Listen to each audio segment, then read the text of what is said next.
Oi, tudo bem?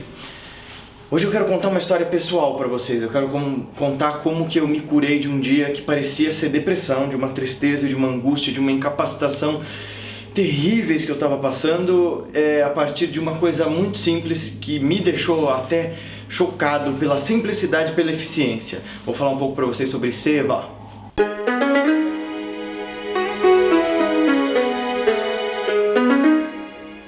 Então, mas antes da gente começar, como sempre, por favor, se você gosta desses vídeos, dê seu joinha, compartilha com seus amigos, pega o link, copia no teu WhatsApp para as tuas listas, para os teus grupos, lá no Facebook também, curte a nossa página, lá no nosso Instagram também, tá bom?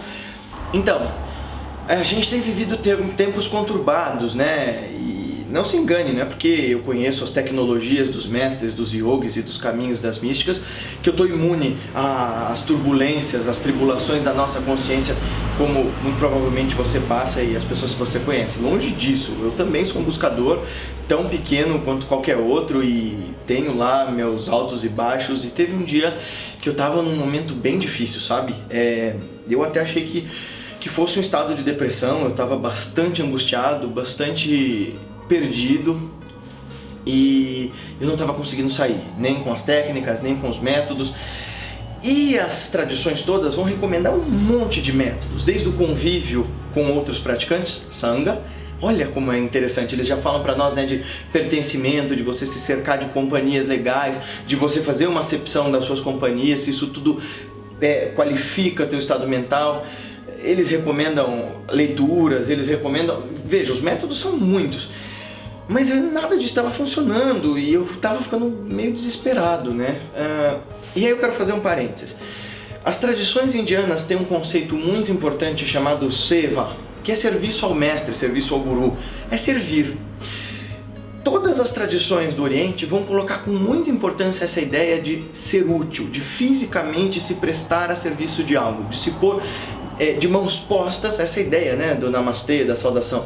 Minhas mãos não estão aqui para ferir, eu as coloco juntas em saudação a você, em respeito a você, a sacralidade que está em você, né, eu não vou te ferir.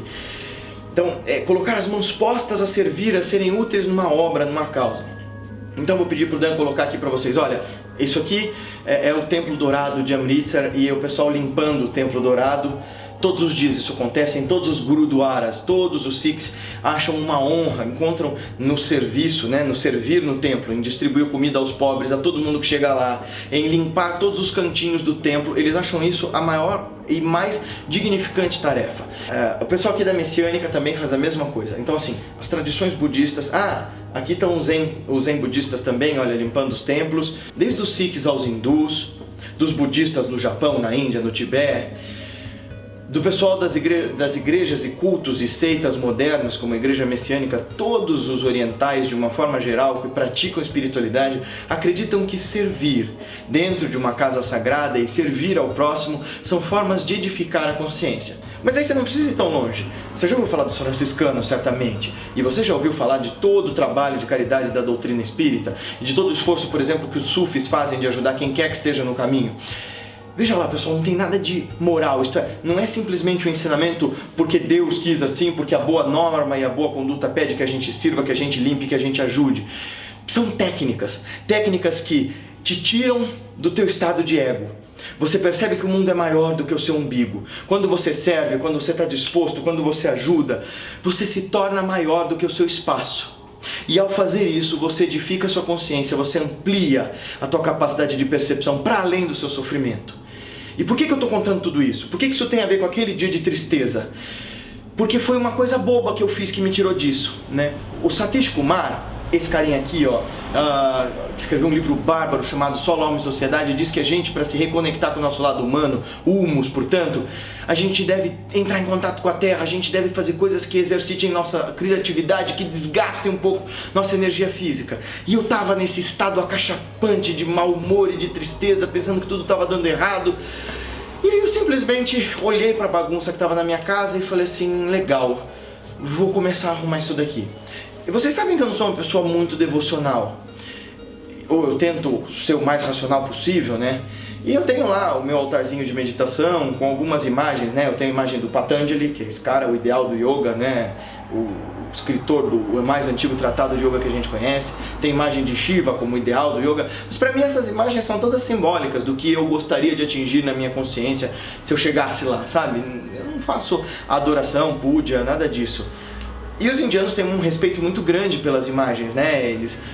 Entenda, eles não acham que ali está o Deus deles, mas eles acham que se Deus está em tudo, aquela imagem que foi esculpida com a forma do carinho que o devoto tem àquela divindade, então aquilo tem algo daquele Deus ali. Então os hindus banham as imagens com leite, jogam perfume. Eu não faço nada disso. Mas meu quarto estava uma bagunça, minha casa estava uma bagunça, e meu altar, fazia muito tempo que eu não cuidava, que eu não mexia em nada ali.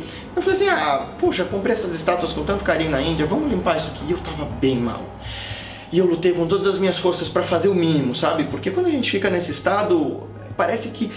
Eu costumo dizer que a gente fica pastoso, sabe? Parece que a gente tá no meio de uma coisa viscosa, que não deixa a gente se mexer, que não deixa a gente respirar.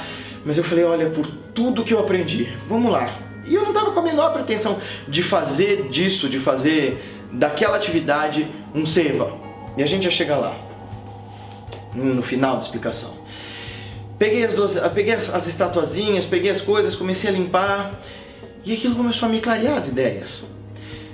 E aí eu comecei, é muito legal porque essas imagens de bronze assim da Índia, elas vão ficando escuras, ou elas vão ficando com um zinabre, que é uma coisa verde, né, tipo uma ferrugem. Se você esfrega com vinagre, o zinabre sai.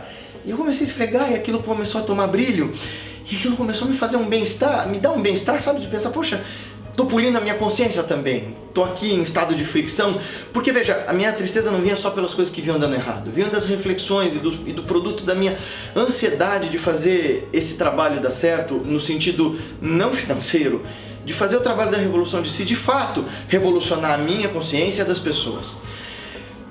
E eu comecei a limpar as estátuas, e eu tava angustiado, e a coisa foi saindo, e eu fui me limpando, e eu fui percebendo com muita desconfiança, falando, nossa, eu acho que eu tô sugestionado, mas eu tava ficando bem.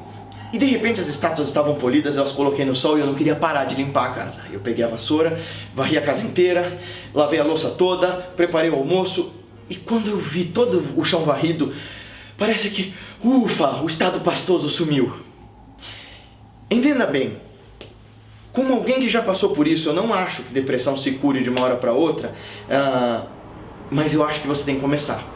Não, eu não estava num estado terrível, calamitoso. Nesses estados você precisa procurar ajuda. Mas eu estava num estado que eu sabia ser suficientemente mal para eu não conseguir reagir. Mas numa fagulha de um breve instante, eu fiz um esforço de fazer algo. E esse fazer algo se tornou em algo sagrado. Isso é seva. Servir ao mestre, servir ao grande mestre que é a sua consciência é: ponha-se em serviço de algo que seja significativo, ou mesmo que você nem perceba que seja significativo, como limpar uma droga de uma estante, mas que conforme você vai fazendo, vai edificando a sua consciência e vai fazendo você se sentir mais dentro de você, mais próximo de você. Quando uma simples atitude como limpar uma estátua deixa você conectado com o presente, não é? Eu fiz aquilo com toda a atenção. Eu não liguei música, eu não fiquei ouvindo nada, eu estava ali, simplesmente fazendo aquilo, cuidando para que aquilo fosse bem feito. E estava irritante, né? Vocês lembram que eu operei a mão, falei para vocês? Então tem certas coisas, como por exemplo, ficar esfregando muito tempo o negócio, ainda me dói, porque rompi o tendão, rompi o ligamento. E estava meio incômodo mesmo, e não é nenhum drama, né? Foi legal perceber todas essas coisas. Foi legal porque eu não tinha me dado conta de que ainda dói a cirurgia. Foi legal porque eu não tinha me dado conta de como é legal fazer as coisas e prestar atenção nelas. E aquilo foi dando uma sensação de apaziguamento tão profunda que nem a minha prática de 2 horas de meditação na manhã, naquele dia, tinha me dado. Então, o que esse vídeo quer dizer? Bom, primeiro, existe validade em colocar a mão na massa. Meu mestre fala isso, né? Quando a gente tá mal e começa a dar um monte de desculpas e pergunta pra ele, como faz isso então? Ele diz, faz fazendo. E é muito legal porque quando ele falou isso pra mim, ele diz, faz fazendo. Se eu te disser atravesse essa rua, não importa se você vai atravessá-la com suas pernas, rolando, com seus braços ou mesmo se arrastando com seus dentes, faça. Faça, e na medida em que fizer, vai perceber que algo está acontecendo, um trabalho está sendo realizado, para além do que você percebe do óbvio. E quando você chegar lá, você vai entender o que você está fazendo. A gente vai falar mais sobre esses estados de tristeza e angústia, como a gente vence, mas por hora, se engaje em algo. Presta toda a atenção, por exemplo, numa simples atitude como lavar a louça. Boa parte do treinamento do Zen budista, por exemplo, é limpar o templo. Uma parte é fazendo meditação, outra parte é cuidando do templo. Porque não há o fora e o dentro. Tudo é reflexo de tudo. Você está no ambiente que se habita, o seu ambiente em que você habita está em você. Na medida em que você cuida de um e do outro, ambos nessa sinergia se trabalham e se ajudam. Espero que tenha sido útil, que vocês tenham gostado. E, por favor, se você está num estado muito crítico de angústia, de depressão ou de tormenta, procura ajuda dos amigos, procura ajuda espiritual conforme a sua crença e procura ajuda profissional, com psicólogos, terapeutas que sejam de sua confiança. Tá bom? E, se você gostou da ideia de olhar o Templo Sikh, o Templo Dourado, o Templo de Amritsar, a gente vai agora em janeiro para lá.